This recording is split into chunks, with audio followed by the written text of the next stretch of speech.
Apa kabar? Alhamdulillah. Semoga kita termasuk orang-orang yang bisa menyikapi episode apapun dalam hidup ini dengan sikap yang tepat. Karena hidup ini perpindahan dari satu episode ke episode lain dan terus sampai nanti kita meninggal. Ada waktu bayi, pindah ke anak-anak, sekolah, kemudian berumah tangga, lalu ya seperti itulah kita punya anak. Dan sekarang kita memasuki babak selanjutnya adalah babak masa persiapan kemerdekaan, yaitu masa pensiun, masa yang amat indah, masa yang penuh berkah, karunia Allah, agar kita punya waktu yang lapang untuk bisa mengevaluasi perjalanan hidup kita, agar kita punya waktu yang cukup untuk bisa memperbaiki apa yang salah, melengkapi apa yang kurang, sehingga babak akhir dalam hidup kita ini akhirnya adalah kesuksesan. Tahukah kesuksesan? Sukses itu husnul khotimah, akhir hayat yang baik. Namun banyak orang yang salah strategi, salah menyikapi masa pensiun ini. Tidak jarang ada yang terjebak di dalam dramatisasi pikiran, dipertegang, dipersulit, dipergawat dengan banyak pikiran yang tidak perlu, dengan banyak bayangan-bayangan yang justru hanya menyengsarakan diri. Padahal pensiun hanya sebuah episode, sama dari TK ke SD, dari SD ke SMP, sama hanya perpindahan episode, biasa saja. Tapi sikap kitalah yang menentukan apakah episode ini membawa berkah atau sebaliknya menjadi fitnah dan musibah. Oleh karena itu, semuanya ini tergantung dari cara sudut pandang kita. Kalau kita melihat pensiun adalah karunia Allah, masa yang sangat berkah untuk kita bisa mengevaluasi, memperbaiki, dan menyiapkan babak akhir hidup kita sebaik-baiknya, maka pasti bersyukur. Karena dalam masa pensiun kita sudah tidak banyak terikat dengan kantor yang rutin, yang selama berpuluh tahun kita hidup. Banyak kita melakukan hal-hal yang tidak wajib kita lakukan, bahkan yang haram, karena terikat oleh situasi. Sekarang kita akan memasuki masa yang paling berkah, masa pensiun. Berikut ini secara sederhana saja, ada 5 kiat menghadapi persoalan. 1, kita harus sangat siap dengan yang cocok dan yang tidak cocok dengan keinginan kita. Mengapa? Karena hidup ini mustahil akan selalu cocok. Dan bila cocok semua, pasti akan bermasalah. Ibu ingin sehat, bapak ingin sehat, yang lain juga ingin sehat. Kalau semuanya ditakdirkan sehat, tahu sendiri kan?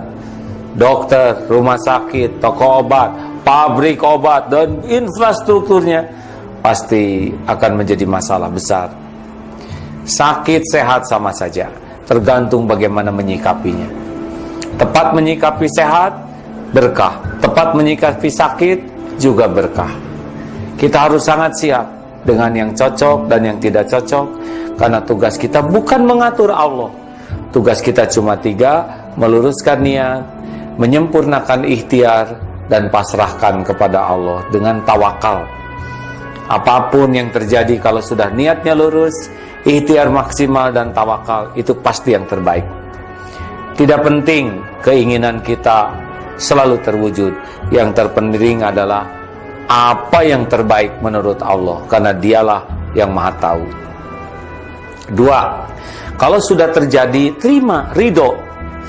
Orang itu menderita bukan karena kenyataan, orang itu menderita karena tidak menerima kenyataan.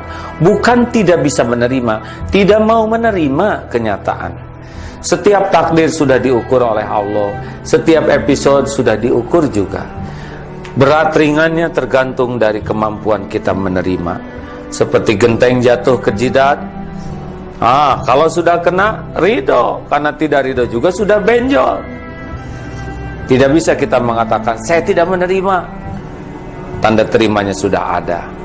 Nasi jadi bubur, terima sambil cari cakwe, kacang polong, kerupuk, kecap, seledri, bawang goreng, jadikan bubur ayam spesial.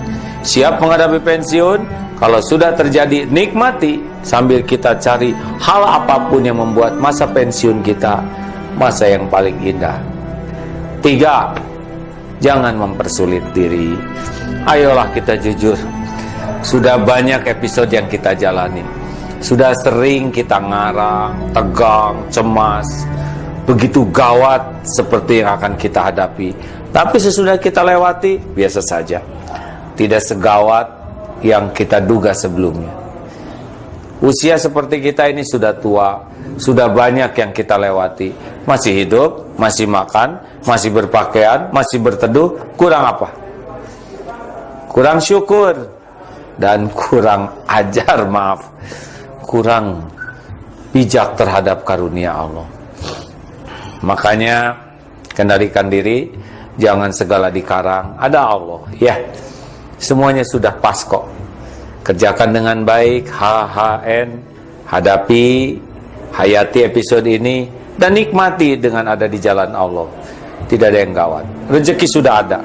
Sebelum kita lahir, sudah ada. Ada nafas, ada rezeki. Kita tidak akan mati sebelum rezeki kita habis, jatah kita. Maka nikmati saja. Yang keempat, inilah evaluasi diri. Karena tidak ada satupun karunia kecuali dari Allah, dan tidak ada satupun keburukan yang menimpa kecuali diundang oleh perilaku buruk kita sendiri. Kalau kita bisa menemukan keburukan kita dan kita bisa tobat, hadiahnya hati jadi tenang. Jalan keluar akan ada dan pertolongan Allah akan datang dengan sendirinya dari tempat yang tidak diduga. Kuncinya adalah tobat.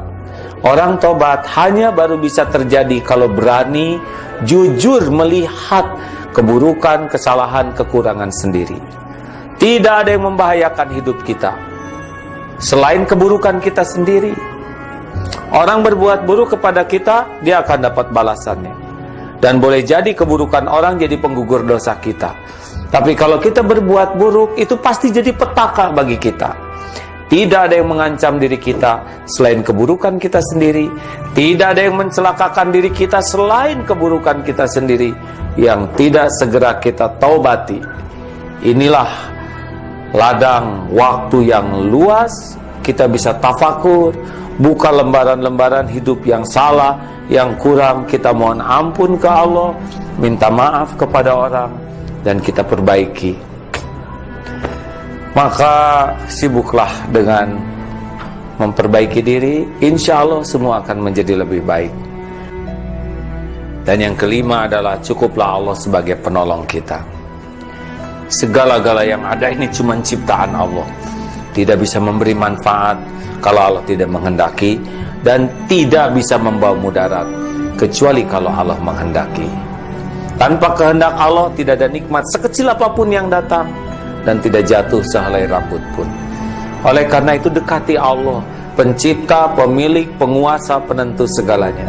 Mendekati makhluk tidak salah, tapi berharap dari makhluk, bergantung bersandar ke makhluk, itulah biang kesengsaraan kita. Termasuk kepada benda. Semua hanya ciptaan, tidak bisa membahagiakan, tidak bisa menolong, tidak bisa memuliakan tanpa izin pemiliknya. Inilah kesempatan emas. Mari kita patuh ke Allah. Wa may yattaqillah yaj'al lahu makhrajan. Makin dekat dengan Allah, pasti ada jalan. Jalan dibuka, baik yang terpikir maupun yang tidak terpikir. Wa may yatawakkal 'alallah, yang hatinya pasrah sambil menyempurnakan ikhtiar, fahuwa hasbuh. Pasti Allah cukupi. Allah tahu keperluan kita lebih tahu daripada kita sendiri, karena dialah Allah yang menciptakan kita memiliki keperluan, dan dialah Allah pemilik segala keperluan kita, dan dialah Allah satu-satunya yang bisa mencukupi kebutuhan lahir, akal maupun batin kita. Maka masa pensiun masa berkah, bisa taubat habis dari dosa, bisa dekat dengan Allah, hidup bahagia, bisa berdoa yang penuh manfaat bagi keluarga, bagi orang tua, dan bagi sekitar kita, dan punya keleluasaan waktu untuk hidup manfaat. Khairun nas anfa'uhum linnas. Sebaik-baik manusia adalah manusia yang penuh manfaat.